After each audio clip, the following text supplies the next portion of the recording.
Assalamualaikum warahmatullahi wabarakatuh. Waalaikumsalam warahmatullahi wabarakatuh. Gimana kabarnya hari ini? Alhamdulillah, luar biasa. Allahu Akbar. Siapa yang bangun pagi-pagi langsung merapikan tempat tidurnya? Ada? Alhamdulillah. Terus yang langsung mandi pagi ada? Langsung sholat subuh ada? Ada? Nah. Sarapan? Enggak. Kenapa enggak sarapan? Buru-buru. Oke. Kalau bisa sebelum pergi ke sekolah kita sarapan dulu biar enggak sakit perutnya. Nah.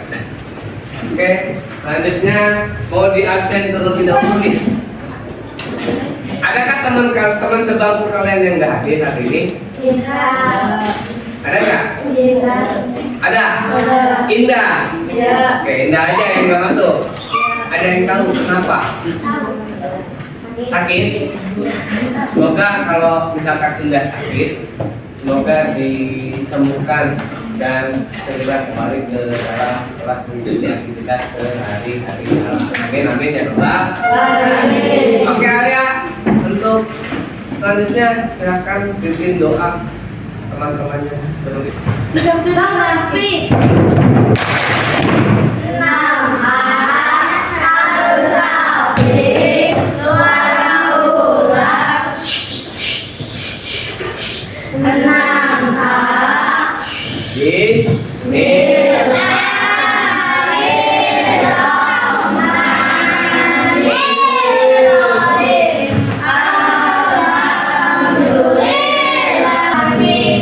Rabbi zidni ilma warzuqni fahma. Memberi salam.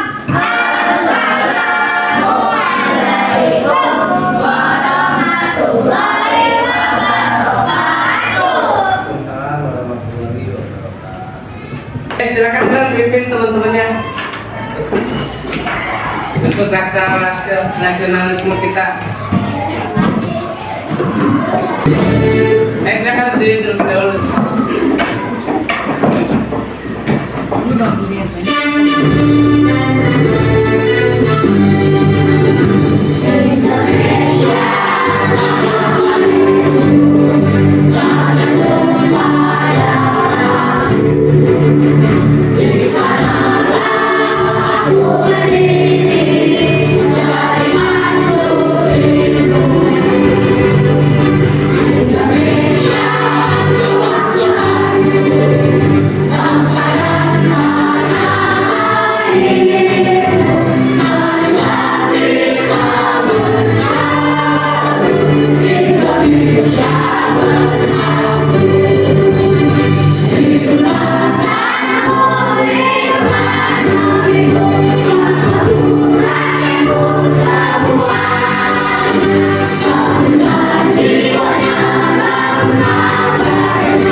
Kalian kan habis olahraga nih. Olahraganya olahraga apa? Senam lantai. Senam lantai ada apa aja? Kayang, roll depan, roll belakang, dan sebagainya. Senang nggak? Sebelum ke coding, Bapak mau nanya. Tiap hari kalian sanggup pegang handphone? Enggak? Selalu pegang handphone nggak? Nah, jujur aja nggak apa-apa. Selalu pegang handphone? Ya. Selalu pegang handphone nggak? Ya. Oke. Apa sih yang kalian lakukan ketika pegang handphone? Main TikTok, terus main games, terus ada lagi nggak? Nonton, ada lagi nggak? Ada lagi nggak? Jawab aja nggak apa-apa. Iya main game, itu kan main game.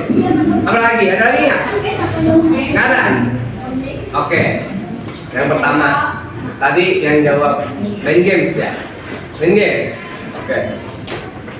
Games itu antara ada dua nih sifatnya, antara baik dan tidak baik.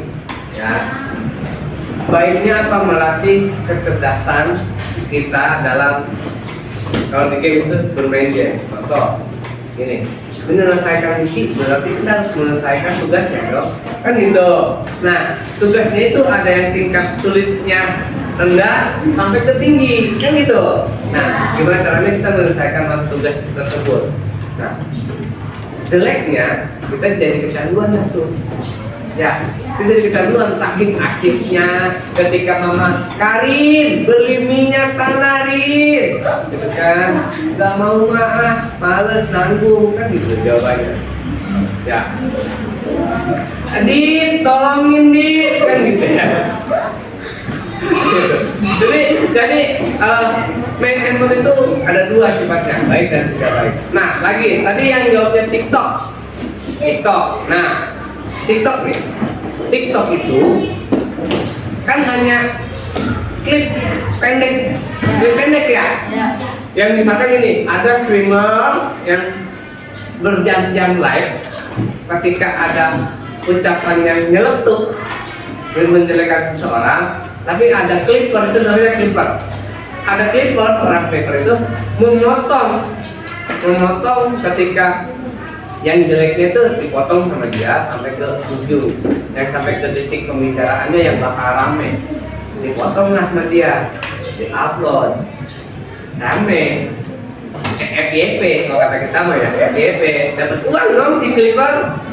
Hasil dari potongan klip dia, kira-kira menurut kalian bagus apa enggak?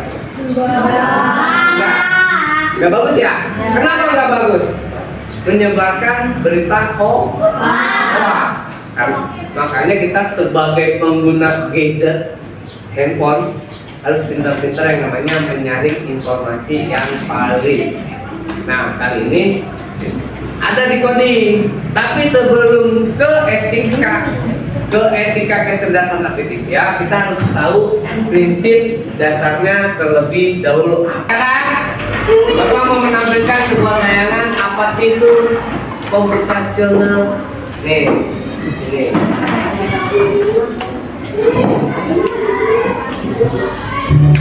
Hai teman kece, coba tebak apa artinya computational thinking atau berpikir komputasional? Adakah yang bermata jeli dan melihat kata komputasional di sini? Jadi mungkin ada hubungannya dengan komputer ya? Iya, betul sekali. Jempol buat kamu yang sudah menebak dengan benar. Berpikir komputasional adalah proses berpikir untuk menyelesaikan masalah dengan efektif dan efisien. Dalam ilmu komputer, proses berpikir ini dilakukan sebelum mulai menulis coding atau pemrograman. Jika sudah direncanakan dengan baik, maka coding yang ditulis akan sesuai dengan kebutuhan dan dapat diselesaikan dengan cepat dan tepat. Tapi ternyata berpikir komputasional juga bisa dilakukan tanpa komputer dan tanpa internet loh. Malah sebenarnya kita pun sudah menerapkannya dalam kehidupan sehari-hari, mulai dari menggosok gigi, mencatat ringkasan pelajaran, hingga menyiapkan tas untuk sekolah besok. Wah, kalau kita sudah bisa menerapkannya setiap hari, berarti kita semua sudah mahir dong. Belum tentu. Contoh-contoh tadi kan menerapkan berpikir komputasional pada masalah yang sederhana. Masih banyak nih masalah yang lebih kompleks, seperti misalnya mengatur keuangan bulanan, apa yang harus dilakukan kalau kamu tersesat di tempat baru, hingga memilih jurusan dan karir. Lalu yang lebih penting lagi, ketika kamu dewasa nanti, kamu akan menghadapi era industri 4 dan bahkan 5. Di sini kamu perlu kecakapan untuk memanfaatkan dunia digital, mulai dari mencari dan memilah informasi yang kamu perlukan, hingga menggunakan informasi itu untuk membuat keputusan penting dalam hidupmu. Menghadapi masalah kompleks kehidupan di masa sekarang dan masa depan ini mirip seperti merencanakan coding yang sudah dibahas sebelumnya. Kuncinya adalah memahami masalah dengan tuntas dan mencari cara menyelesaikan yang efektif dan efisien. Nah, kalau begitu, bagaimana agar kita bisa berpikir komputasional? Sekarang kita bahas ya 4 landasan dari berpikir komputasional. Yang pertama, dekomposisi. Dekomposisi artinya membagi masalah kompleks ke bagian yang lebih kecil agar mudah diselesaikan. Misalnya, kamu ditunjuk jadi ketua panitia lomba 17-an. Maka, untuk memudahkan pelaksanaan, kamu bisa menunjuk panitia bagian acara, konsumsi, publikasi, keamanan, dan lainnya. Yang kedua, pengenalan pola. Artinya mencari kesamaan dan pola di antara bagian-bagian masalah kompleks yang sudah dipecah. Misalnya, kamu hendak melipat dan menyimpan jemuran di rumah, maka kamu perlu bisa mengenali jemuran milik ayah, ibu, kamu, adik, dan milik bersama seperti spray, handuk, dan lainnya. Ini karena jemuran-jemuran itu perlu disimpan di tempat yang berbeda. Yang ketiga, abstraksi. Artinya fokus pada informasi yang penting saja, mengabaikan detail yang tidak diperlukan. Misalnya, kamu hendak menceritakan pengalamanmu berwisata ke luar kota. Tentunya kamu mengalami banyak hal dari mulai berangkat di bus, berfoto bersama, makan di restoran, menginap di hotel, hingga perjalanan pulang. Tapi nggak mungkin kan kamu ceritakan semua kejadian dengan detail pada teman-temanmu. Pasti mereka bosan kalau kelamaan. Jadi kamu harus menyaring beberapa kejadian yang menarik saja untuk diceritakan pada teman. Yang terakhir, algoritma. Artinya membuat langkah-langkah penyelesaian atau membuat aturan yang diikuti untuk menyelesaikan masalah. Misalnya, kamu diberi daftar belanja di supermarket oleh ibu. Ada minyak goreng, telur, roti, sayur, dan kopi. Lalu kamu harus buru-buru karena ibu sudah mau memasak dengan minyak goreng itu. Nah, kalau seperti ini, satu cara yang efisien misalnya mulai dengan mengambil barang yang paling dekat dari pintu masuk hingga terakhir yang paling dekat dengan kasir. Nah, itu dia 4 landasan berpikir komputasional yang perlu diterapkan untuk memecahkan masalah yang kompleks. Lalu berikutnya, apakah ada cara untuk mengasah kemampuan berpikir komputasional? Tentu ada. Selain bisa coba kamu terapkan ke masalah sehari-harimu, kamu bisa juga latihan soal untuk mengasahnya. Misalnya, gurumu akan memberikan soal-soal computational thinking di mata pelajaran matematika, bahasa Indonesia, dan IPAS dalam kurikulum mereka. Selain itu, kamu bisa ikut tantangan bebas Indonesia juga. Yuk coba simak satu contoh soal computational thinking. Dalam BIS studi wisata, ada 3 kelompok anak yang akan diantarkan ke 3 tujuan berbeda. BIS berhenti pertama di restoran, lalu hotel, dan terakhir di museum. Hanya ada 1 tempat penyimpanan koper di samping BIS, yang hanya bisa dibuka dari 1 pintu. Sopir bis ingin mengatur koper-koper penumpang hingga mudah dikeluarkan. Bantu supir bis menentukan urutan memasukkan koper-koper itu ke dalam tempat penyimpanan. Pertanyaan, koper kelompok anak yang mana yang dimasukkan terakhir? A. Anak yang ingin pergi ke museum. B. Anak yang ingin pergi ke restoran. C. Anak yang ingin pergi ke hotel. Atau D. Yang manapun boleh. Soal ini diadaptasi dari challenge.bebas.org. Kalau kamu tahu, coba ya dijawab di kolom komentar. Kejar cita, kejar ilmu, raih cita.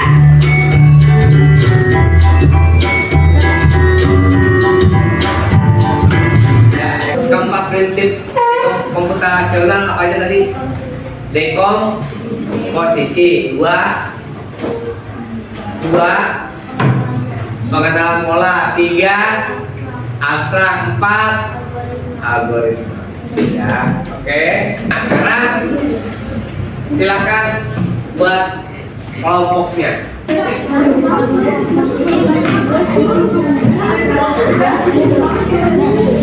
Nah, sebelum kita memperkenalkan memperkenalkan tiap kelompok, kita SPP terlebih dahulu ya. Silakan berdiri semuanya.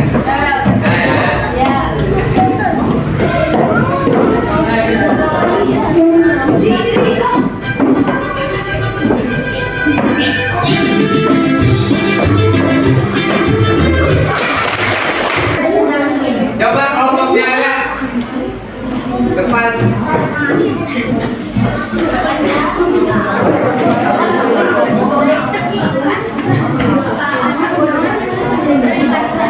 Itu semua.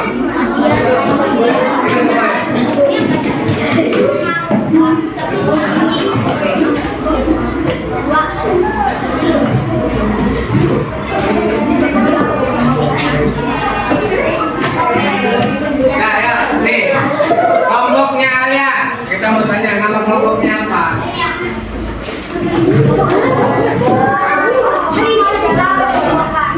Kelompok langit gitu namanya. Terus, oke, pertanyaan nomor 1. Apa? Nomor 1 apa? Sebutkan 4 langkah berpikir komputasional. 4 langkah. Ya. Nah. Ya. Ya. Ya. Oke. Terus, nih, nah, coba kenalkan langkah-langkah kelompoknya langit cara membuat jus buah. Yang pertama, Satu yang pasti adalah menyiapkan buah, nah, lalu siapkan blender, masukkan buah dan segelas air, ya, siapkan wadah atau gelas, lalu tuangkan buah yang sudah di blender. gitu. Berarti nggak pakai gula. Ya, pakai susu. Berarti nggak ada air gulanya dia. Enggak, pakai susu. Oh, Pak. Susunya nggak disebut. Ya udah. Tiga apa? Ya, berarti murni. Berarti murni ya, banyak murni. Tepuk tangan buat kelompok langit. Kelompoknya Karin.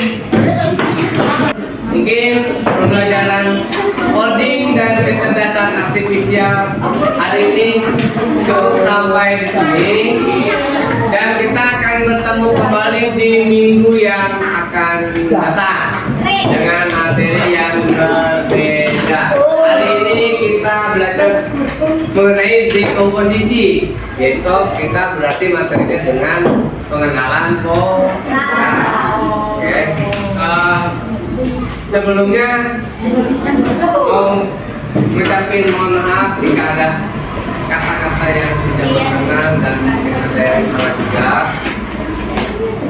Lebih topik saya, wassalamualaikum warahmatullahi wabarakatuh.